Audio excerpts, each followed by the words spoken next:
नमस्कार, सुप्रभात. मी श्रेयश पांडे. साम टीव्हीच्या बातमीपत्रात आपलं स्वागत आहे. बातमीपत्राची सुरुवात करूया महत्त्वाच्या बातमीनं. जीबी सिंड्रोमनं आता टेन्शन वाढवलेलं आहे, कारण जीबी सिंड्रोमच्या रुग्णांचा जो इथं आकडा आहे हा 100च्या पार जाऊन पोहोचलेला आहे.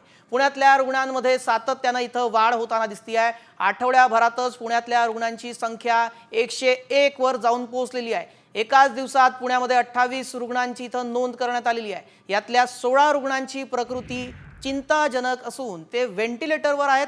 पुण्याच्या कमला नेहरू रुग्णालयामध्ये जीबीएस रुग्णांवर मोफत उपचार केले जाणार आहेत.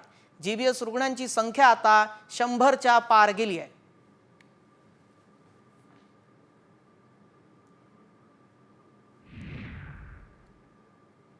या महत्त्वाच्या बातमीनंतर आता कृषी जगतातील काही महत्त्वाच्या बातम्यांचा आढावा घेऊयात ॲग्रोवन टॉप 10 मधून.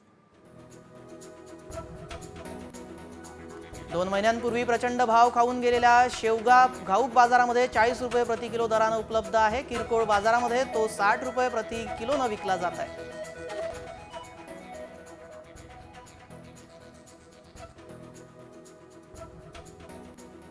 बाजारातील गवारची आवक कमीच असून भावही टिकून आहेत. राज्यातील सर्वच बाजारांमध्ये गवारची आवक मर्यादित दिसत आहे. इतर भाजीपाल्यांची आवक वाढली तरी गवार मात्र भाव राखून आहे.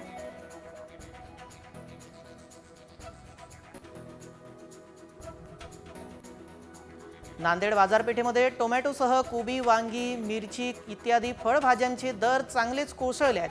त्यामुळे फळभाजी उत्पादक शेतकरी चांगलेच अडचणीत आल्याचं दिसून येत आहे.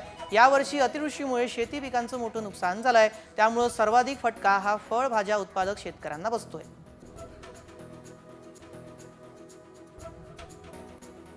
नंदुरबार जिल्ह्यामध्ये पपई तोड सुरू झाली असून पपईला चांगला दर मिळतोय. पपईला 11 रुपयांचा दर मिळत असल्यानं शेतकऱ्यांमध्ये आनंदाचं वातावरण आहे.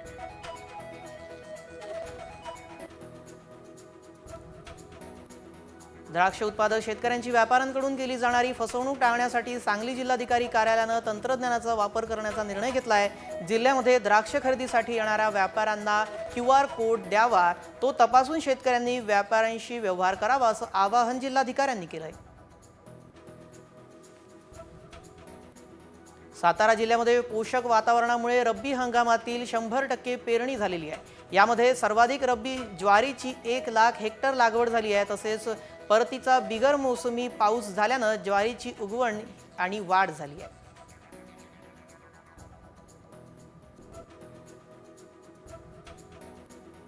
जळगाव जिल्ह्यामध्ये यंदा रब्बीच्या पेरणी क्षेत्रामध्ये तब्बल 71,000 हेक्टरनं पेरा वाढलेला आहे. रब्बीला चांगले पोषक वातावरण मिळत असल्यानं रब्बीचे उत्पादनही वाढणार आहे.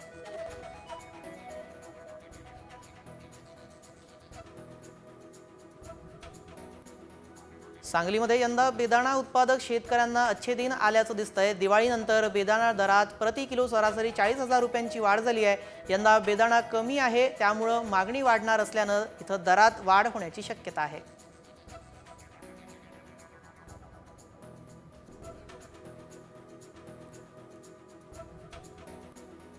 राज्यभरातील नाफेड सोयाबीन खरेदी केंद्रावर बारदाना उपलब्ध नसल्यानं शेतकऱ्यांचा सोयाबीन हमी भावानं खरेदी करण्यात मोठी अडचण निर्माण झाली होती. मात्र आता शेतकऱ्यांना दिलासा देण्यासाठी राज्य सरकारनं पुनर्वापरातील बारदाना इथं वापरण्याचा निर्णय घेतलाय.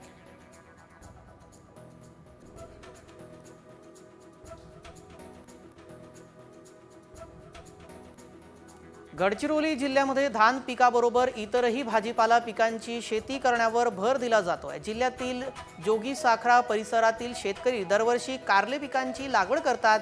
गेल्या 2 ते 3 वर्षांपासून या भागामध्ये कारले पिकाचे उत्पादन मोठ्या प्रमाणात होते. सातारा जिल्ह्यामध्ये पोषक वातावरणामुळे रब्बी हंगामातील 100% पेरणी झाली आहे. यामध्ये सर्वाधिक रब्बी ज्वारीची 1 लाख हेक्टर लागवड झाली आहे. तसेच परतीचा बिगर मोसमी पाऊस झाल्यानं ज्वारीची उगवण आणि वाढ चांगली झाली आहे.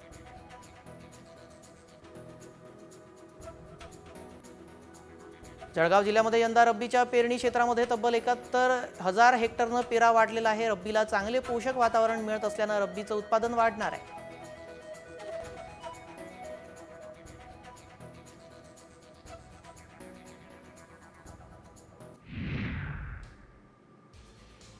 धुळ्यामध्ये रिकव्हर केलेला चोरीचा मुद्देमाल पालकमंत्री जयकुमार रावल यांच्या हस्ते मूळ मालकांना वितरित करण्यात आलेला आहे। गेल्या वर्षभरातील चोरी गेलेले सोन्या चांदीचे दागिने परत मिळवण्यात धुळे पोलिसांना यश आलंय।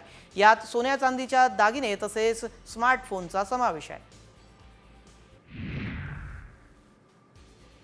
नांदेडच्या माहूरगड येथे भाविकांना अन्नातून विषबाधा झाली आहे। माहूरगड येथे भगर खाल्ल्यामुळे 52 भाविकांची प्रकृती खराब झाली। उलट्या, मळमळ आणि चक्करचा त्रास या भाविकांना होऊ लागला। 52 पैकी 4 भाविकांची प्रकृती गंभीर आहे। या सर्व भाविकांवर माहूरच्या शासकीय रुग्णालयात उपचार सुरू आहेत।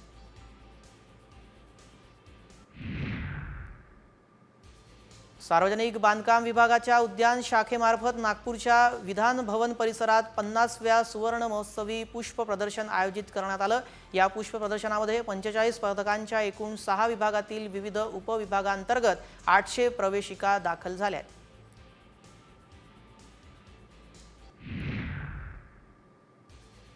कोल्हापूर जिल्ह्यातील आदर्श गुरुकुल विद्यालयाच्या वतीनं गेली 7 दिवस भारतीय संविधानाच्या महावाचनाचा अभिनव उपक्रम राबवण्यात आला आहे। 26 जानेवारीच्या दिवशी 1111 विद्यार्थ्यांनी सलग 7 दिवस 4 तास संविधान महावाचन केलं।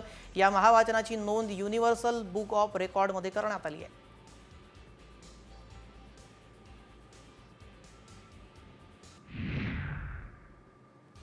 धुळे शहरातील जिल्हाधिकारी कार्यालय परिसरामध्ये भारतीय सैन्य दलातील बडतर्फ करण्यात आलेल्या सैनिकांचे आमरण उपोषण सुरू आहे। या आंदोलक जवानांची राज्याचे पणन आणि शिष्टाचार मंत्री तथा धुळे जिल्ह्याचे पालकमंत्री जयकुमार रावल यांनी भेट घेतली आहे। रावल यांच्या म्हणण्यावरून या जवानांनी उपोषण मागे घेतलं।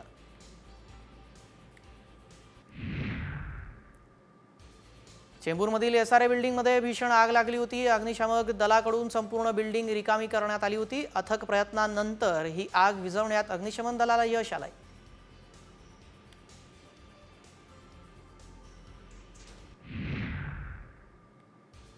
यवतमाळच्या पाटणबुरीतील जुगार अड्ड्यावर पोलिसांनी धाड टाकून 45 लाखांचा मुद्देमाल जप्त केला आहे। यावेळी 38 जणांना अटक करण्यात आलेली आहे। स्थानिक गुन्हे शाखेच्या पथकाने ही कारवाई केली आहे।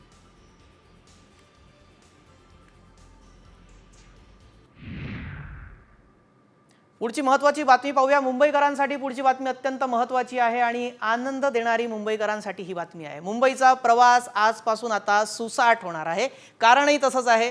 कोस्टल रोड आता पूर्ण क्षमतेने सुरू झालेला आहे। कोस्टल रोड आणि हा वरळी वांद्रे सी लिंक जोडणाऱ्या पुलाचं मुख्यमंत्र्यांच्या हस्ते काल लोकार्पण झालं। काल प्रजासत्ताक दिनाचं औचित्य साधत या पुलाचं उद्घाटन करण्यात आलेलं आहे। तेव्हा आता मरीन ड्राईव्ह ते वांद्रे हा प्रवास फक्त 12 मिनिटांमध्ये होणार। त्यामुळे आता अधिक जलद प्रवास मुंबईकरांना अनुभवता येणार आहे।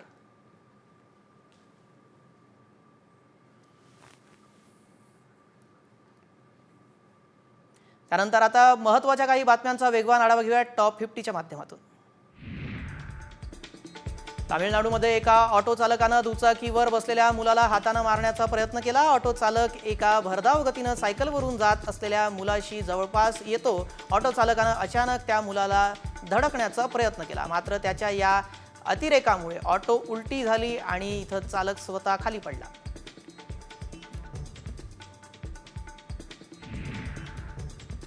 सुदानमधील अल फॅशर शहरामध्ये एका सौदी रुग्णालयावर मोठा दहशतवादी हल्ला झालाय। या हल्ल्यामध्ये 70 रुग्णांचा मृत्यू झाल्याची माहिती WHO महासंचालक ट्रॅडोस यांनी सोशल मीडियावर दिलेली आहे। तर या स्थानिक अधिकाऱ्यांनी हा हल्ला विद्रोही रॅपिड सपोर्ट फोर्सने केल्याचा दावा केला। राजगुरुनगर शहरामध्ये कापड दुकानामध्ये ऑफरसाठी महिलांची सकाळपासूनच तुंबळ गर्दी पाहायला मिळाली। 26 जानेवारी निमित्त महिलांसाठी 1 रुपयामध्ये 1 ड्रेस स्कीम लावण्यात आली होती, मात्र महिलांना ड्रेस न देता कापड व्यावसायिकांना दुकान बंद केल्याने महिला आक्रमक झाल्या।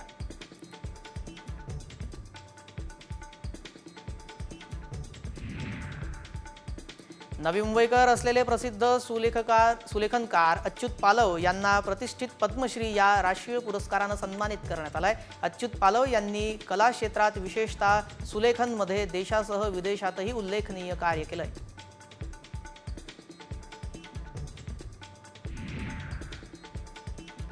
पुण्यामध्ये गे डेटिंगचा पदाचा इथं गैरवापर करून लोकांना फसवणाऱ्या टोळीचा पर्दाफाश करण्यात इथं पोलिसांना यश आलेलं आहे। पुण्यातील नांदेड सिटी पोलीस ठाण्याच्या पथकानं आरोपींना अटक केली आहे। ही टोळी इथं पदवारे गे व्यक्तींशी संपर्क साधत त्यांना निर्जन ठिकाणी बोलावून मारहाण करत पैसा, मोबाईल आणि इतर मौल्यवान वस्तू लुटत असायची आणि ही माहिती पोलिसांनी दिली आहे।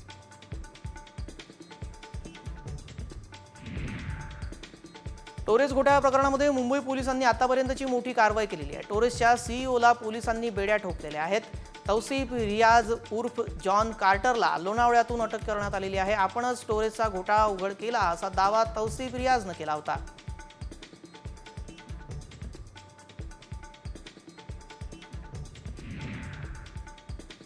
पूर्णपणे पगार देता येत नसेल तर इच्छा मरणाची परवानगी द्या अशी मागणी पुण्यातील एका प्राध्यापकाच्या कुटुंबियांनी केलेली आहे। पुण्यातील विभागीय संचालक कार्यालयात त्यांनी बाहेर उपोषण सुरू केलं। गणी पूर्ण इथं होणार नाही, मागणी तोपर्यंत उपोषण सोडणार नाही अशी भूमिका प्राध्यापक तुंबेंनी घेतली आहे। ऑस्ट्रेलियन ओपन 2025 स्पर्धेमध्ये पुरुष एकांकी विजेतेपद इटलीच्या यानिक सिनरनं पटकावलेलं आहे। हे त्याचं सलग दुसरं ऑस्ट्रेलियन विजेतेपद आहे। तसंच एकूण तिसरं ग्रँड स्लॅम विजेतेपद हे देखील आहे। अंतिम सामन्यामध्ये इटलीच्या सिनरनं जर्मनीच्या अलेक्झांडर झेव्हरेव याचा पराभव केला। नाशकात होत असलेल्या रणजी ट्रॉफी 2024-25 स्पर्धेमध्ये रविवारी ऋतुराज गायकवाडच्या नेतृत्वात महाराष्ट्र संघानं दणदणीत विजय मिळवलाय। महाराष्ट्रानं कृणाल पांड्याच्या नेतृत्वात खेळणाऱ्या बडोदा संघाला तब्बल 439 धावांनी पराभव केला। महाराष्ट्राचा हा 6 सामन्यातील दुसरा विजय आहे।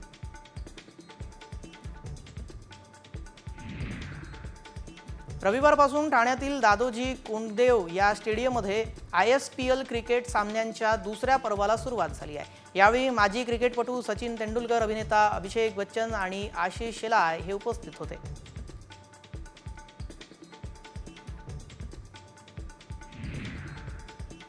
मलेशियामध्ये 19 वर्षांखालील महिला T20 वर्ल्ड कप सुरू असून या स्पर्धेमध्ये भारतानं रविवारी सलग चौथ्या विजयाची नोंद केली आहे। भारतीय महिला संघानं रविवारी सुपर 6 फेरीमध्ये बांगलादेशला 8 विकेट्सचा पराभव करत धक्का दिला।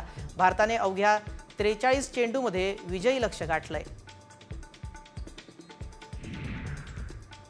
BMWने भारतामध्ये 2 कार लॉन्च केलेल्या आहेत। X3 आणि इलेक्ट्रिक iX1 LWB 2 व्हेरियंटमध्ये असलेल्या X1 ची किंमत ही 49 लाख रुपये तर X3 व्हेरियंटची किंमत 75,80,000 इतकी आहे। BMW या इलेक्ट्रिक व्हेकल नंतर लवकरच LWB SUV लॉन्च करू शकतो।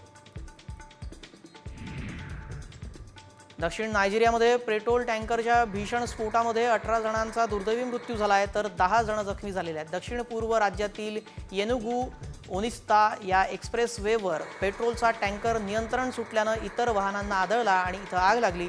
टँकरचे ब्रेक निकामी झाल्याची प्राथमिक माहिती समोर येते।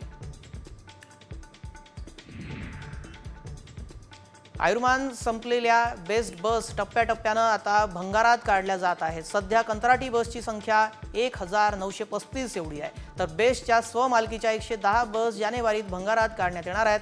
तसेच फेब्रुवारीमध्ये 205 बस भंगारात जाणार आहेत। त्यामुळे भविष्यामध्ये स्वमालकीच्या केवळ 251 बस बेस्टकडे शिल्लक राहणार।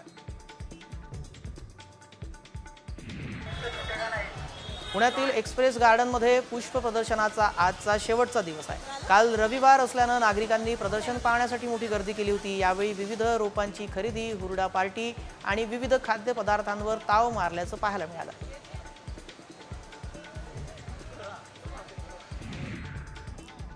प्रवासी वर्गाची वाढती संख्या लक्षात घेता वसई भाईंदर रोरो सेवेच्या नव्या 6 फेऱ्या वाढवण्यात आलेल्या आहेत। त्यामुळे वसई भाईंदरमधील चाकरमानी वर्गाला दिलासा मिळणार आहे। अल्लाह रे अल्लाह रे अल्लाह रे मन। गाइस देखो